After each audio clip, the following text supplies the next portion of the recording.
Good evening, I'm Pat. I'm a retired chef and journalist. This is one of my Saturday evening cooking sessions. Basically, I've got some leftover mushroom sauce and I'm going to try and make it into a fritter. That's the leftover sauce I had with something the other night. I've had some more mushroom. That's got cream, mushrooms, and a bit of asparagus in it. I'm going to add a few more mushrooms to it and some more garlic. Get that pan on because we can't have the. I keep those big, I think. So it's a bit of a leftover experiment, really. But what I'm really trying to do here is have different stuff I can take from my work lunches. Sick of eating sandwiches. It's boring. I'm trying to be more healthy and having less carb, and I don't really enjoy bread as much as I used to, you know. And at work, there's nowhere to go, there's no canteen, you're at your desk. And nowadays, I tend to eat as I go along. Just eat when I'm hungry at work, you know. So I need some kind of sort of snacky type finger food, just something I can put in a tub, have a bit of, you know, when I feel like it. Then I usually go for a walk at lunchtime, which isn't that inspiring because my office is in a bloody 1980s industrialist thing. It's just lorries everywhere of rubbish. People with their XL bully bloody dogs with the muzzles on most of the time, thank God. And the occasional drug deal and fight even as I'm walking along the road. It's a lovely area. So I'll get some garlic in here. I should say this isn't so much a cooking instruction video as me having a chat while I'm doing a bit of cooking. Put my money where my mouth is. Like the recent videos I've put out about just documenting stuff, do your stuff, put a camera on, you know. This isn't going to get cooked that much because it's going to get fried as well. Food. So basically what I'm going to do now, cut these mushrooms and some more garlic, add it to that sauce. This isn't the healthiest of meals really, but at least there's not a lot of carb in it. So get that in there. Fry those off a bit. Tempted to put some Dijon mustard in, but I'm not sure if that's the best idea. So we'll get that in there.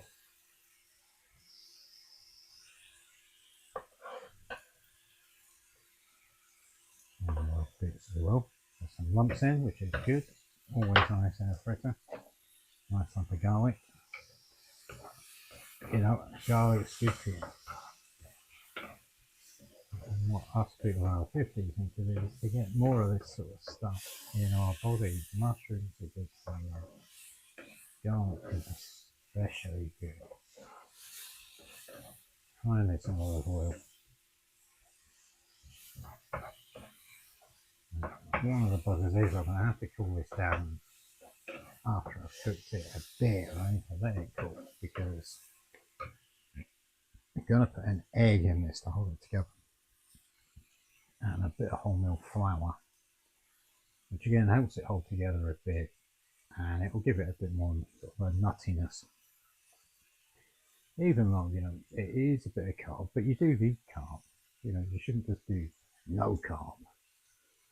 It's just sort of a lowish carb.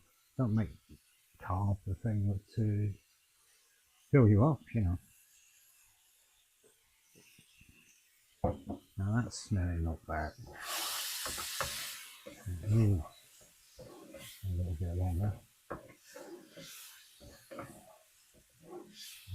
Probably going to cook some Chinese style stuff later. A couple of recipes. I was actually taught when I lived in China. I lived and worked in China for a year. And a couple of things friends taught me. Yeah. Chinese food in China is very different wherever you go in the country. There's certain staples, but different places and different sort of dishes they have. And it's on the whole totally different from anything you get in the UK. It's usually tends to be Cantonese food, very Hong Kong type Cantonese food. You know, I lived in Chongqing for a bit, and in Shaoyang in the Hunan province, which is all about chilies, basically, from both of those places, both in southern China, you know. So I'm making something vaguely European here, and I'm talking about Chinese food, but there you go. Like I said, it's not meant to be a cooking instruction video. Now, that is gonna do. Only lightly cooked. I wish I had some parsley actually. That would have been nice, isn't it? What I'll do is I'm going to put that in with this because it's cold. And I'm hoping, well, it will, at least I hope, this will cool these mushrooms down a bit.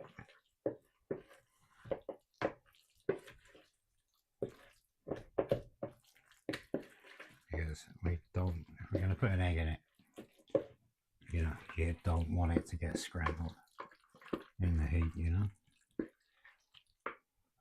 That goes there like that.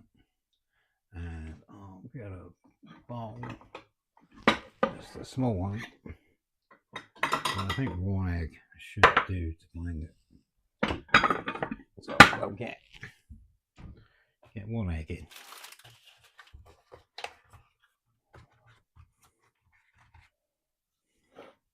Get that in there. And we'll sort that out with a fork. And wash my hands. And I pour them on there. And so we're going to get, you don't have to go crazy mixing the egg with this. Just really blending it together. Don't need a great deal of seasoning because there's quite a lot in there carrying it. I was thinking of putting cottage cheese in this actually. Now how, yeah, it's still a little bit warm as you'd expect. Now, I'll put some cottage cheese in because it bulks it up and then gives you some protein. This isn't very watery at all, it's quite thick, so enough to think about draining that especially. Put that in there. I'll give it a mix because there's whole bits of mushroom in there. I'm not going to get away with using a whisk on this one.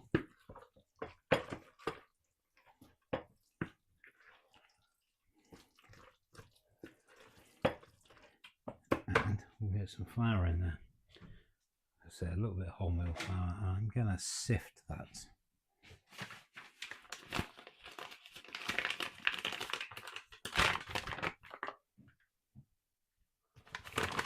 Just a bit like that.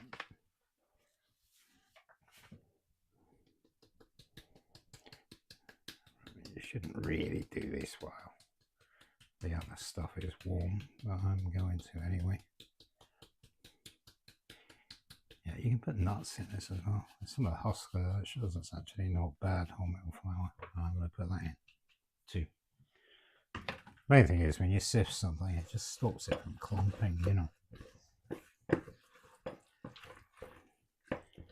And if the mixture's too wet, I'll add a bit more flour. Right. that is cool enough to put the egg in. So I'll get that in there.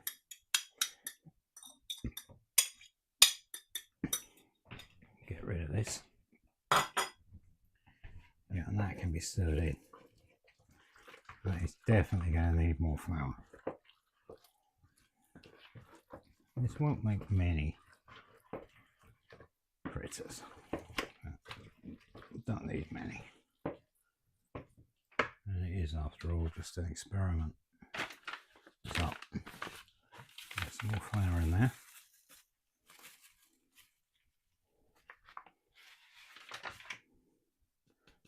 Like that.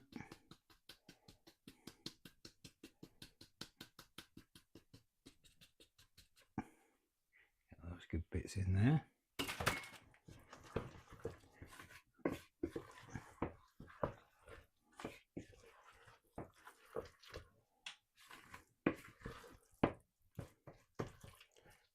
That mixture is still a bit too wet.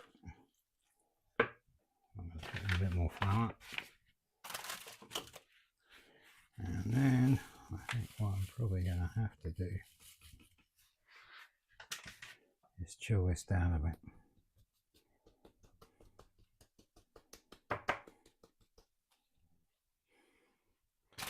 Let's see what we've got.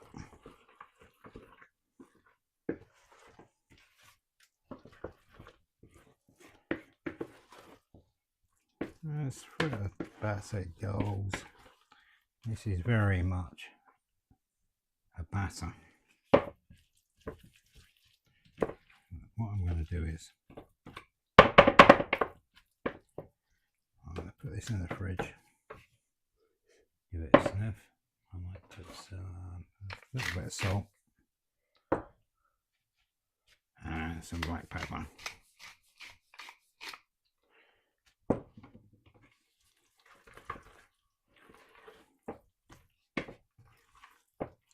Right, and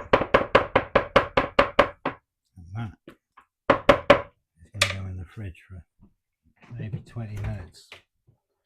If there's any space in the fridge, that is. Now they're in.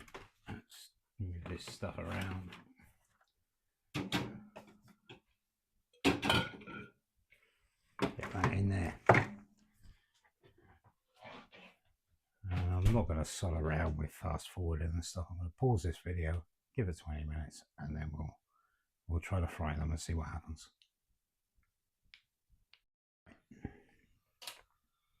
20 minutes in the fridge. That's a mixture. It's still quite loose. There's a bit of oil in the pan there. I'm just going to scoop them in.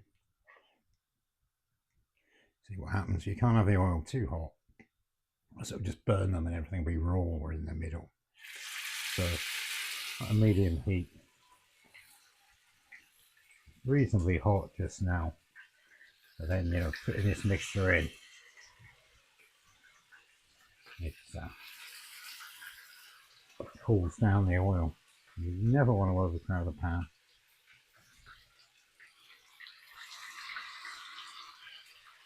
I've just got 4 in there just now, and we'll see how that goes. A nice spatula. I've got too many wooden spoons sitting around here. I still have to do some washing up at some stage.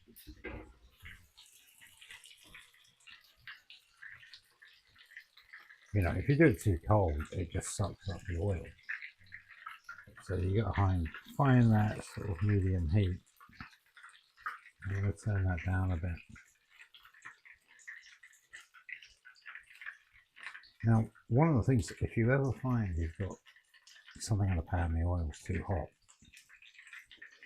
what you can do to cool it down is just take it off the heat and carefully pour a bit of cold oil in.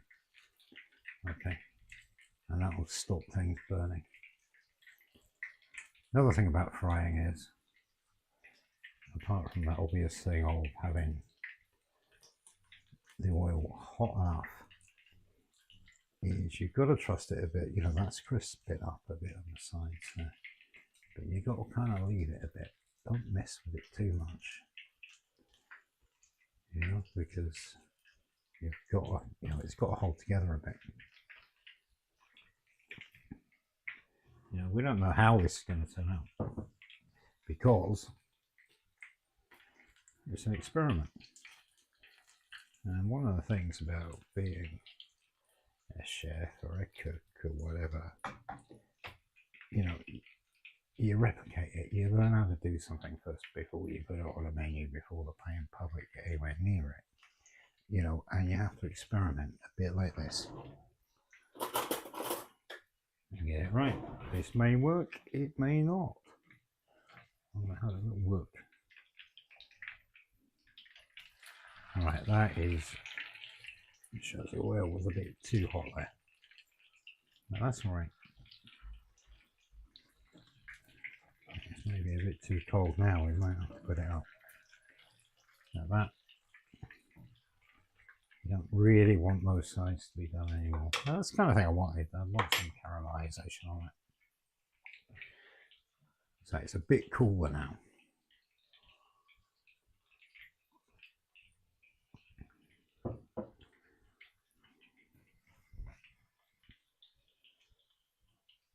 Because we want it to cook through, obviously. You know, is there any, excuse my fingers. That's reasonably crispy. That was maybe not as crispy as it might be. You know, once it hits the air and you're, you know, you can put it on a wire rack as well, that'll crisp it up more. I'm actually just going to put this in a bowl of kitchen roll. They might be slightly soggy, but I actually can't be bothered to put it on a rack because, like I said, it's an experiment. You know, this isn't necessarily that healthy because there's cream in that sauce. You know, the original one. Yeah, but cottage cheese in it as well, so it's got some protein and I've not added a lot more fat to it, which we don't want. Yeah, I'm going to make some healthier things to take to work. Some pakoras, which I might do in the oven, and some little sort of omelette type things, like little frittatas, maybe in a muffin tin with veg in it. Again, because that's the kind of thing I need at work, like little snacks that aren't for the carb, you know. And this is stuff I know what's in this. I'm not buying rubbish from the supermarket with, you know, a list of ingredients as long as you bleeding arm. You know, this is the thing, you know, we're eating so much rubbish. You know, I used to when I was younger. Generally, I cook everything from fresh nowadays, and, you know, have done for a number of years. But the thing is, you can cook things from fresh, but you can be eating quite fattening and carb heavy food from fresh as well. So, you know, and this is the thing I've been trying to get out of over the last while, is still enjoy the good stuff, still enjoy rich foods, you know, but, you know, more filling stuff that isn't carb. We all need carb as well, but not that much of it. Fill yourself up on the better stuff, I think. You know, these are one of the things I'm trying to do to, you know, to live longer, basically, he says with a beer in his hand.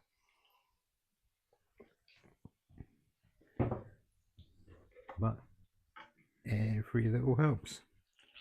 At least, yeah, that oil is actually not hot enough now. Even though it's sizzling a bit, that's too low. And these ones are probably going to get a bit greasy.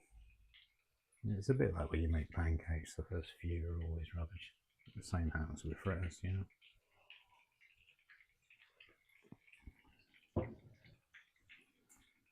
Yeah, so I'll tilt it up a bit.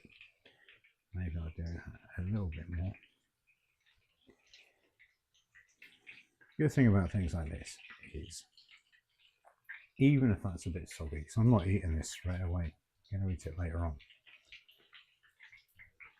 is it'll be 70-80% cooked like this. you can drain all that oil from it, or soak it up with a kitchen towel, and then heat it up again. Put it under the grill, put it in the air fryer, warm it up, finish off the cooking. You know, there's different ways of doing these things, and you can save a lot of dishes just from something as simple as this, you know.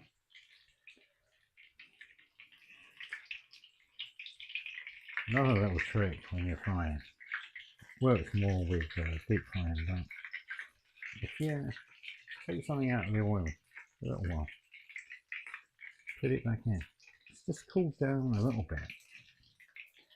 So that underside, cool it down, and it's going back into the hot oil, which when it hits, you'll hear a little noise, crackling a bit more. Actually just getting a bit more of that crispiness on it. Oh. These are not fully cooked. I'll take them out. Like that. And then use a fork or something. I use my fingers because, you know, I've cooked so many things in a hot bleeding kitchen that you're messing around with fish and chips and other different things, and you tend to touch things as a chef that you shouldn't because they're too hot. You kind of get used to burning yourself, you know. That's going to be about at least 5 of these, maybe 6 actually. Something I would have done actually, a nice bit of parsley would have been nice in that. Yeah, it's not look too bad. And they are actually crisping up. They just need to be finished off.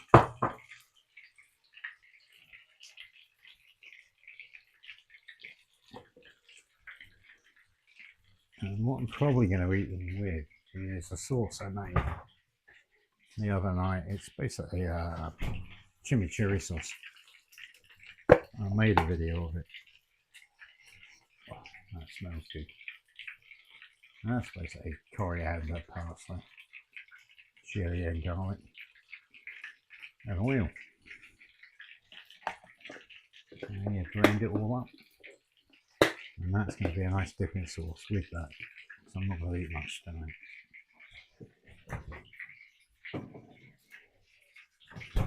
You know, that's a raw sauce. You know, one of the best things that we can all do for ourselves is eat as much raw food as we can. You know, and some of us aren't crazy on salad, you know, the boiled type of salad. You know, it's a nice one. Yeah, raw veg salad's really good, but just loads of leaves and tomatoes good. I find those things quite boring. Even with a good dressing on it, I can't eat a lot of it. I will make some salads at some stage. Yeah, especially the Turkish style. There's some great stuff there. And some of the Chinese too. The beautiful cucumber salad. I used to do it in Cheyenne. Used to go to this dumpling restaurant. And that's exactly what it was. Didn't sell anything but dumplings. A few different types.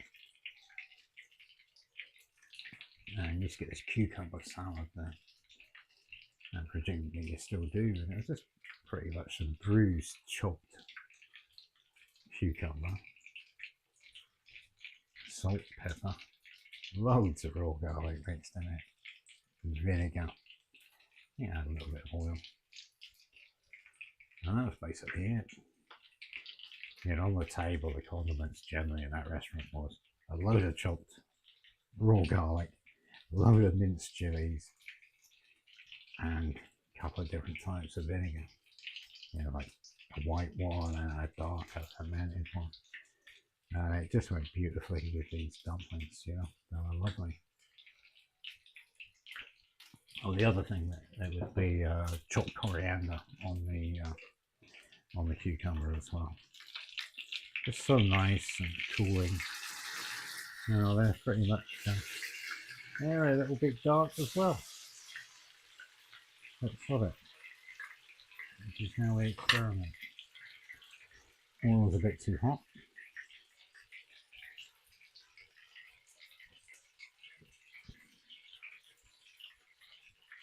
Again, this is also part of the whole cooking ahead stuff.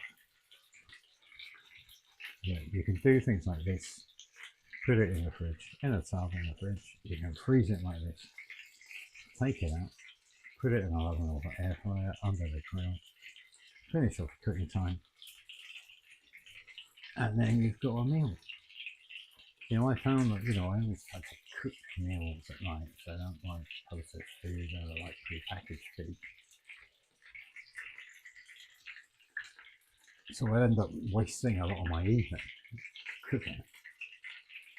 And this is why I spend a lot of my weekend cooking or doing things like this, trying to be a bit smarter. Putting things to one side that I can have, that I've got something that I know what's in it, I know it's fresh.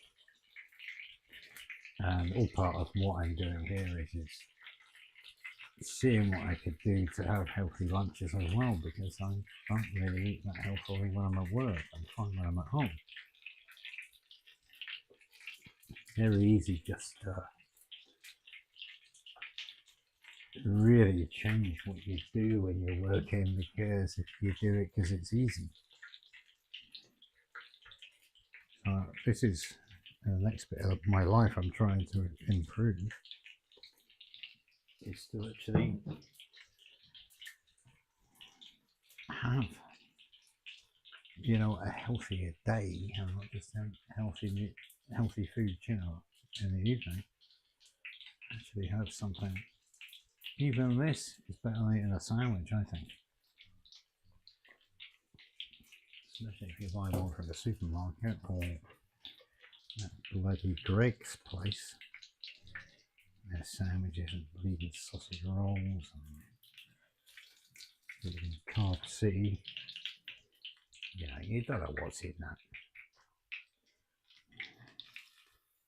I used to work in Newcastle for a while. I had this job with the NHS. I used to have to walk past the main bloody Greg's factory place just outside Long Benton in Newcastle.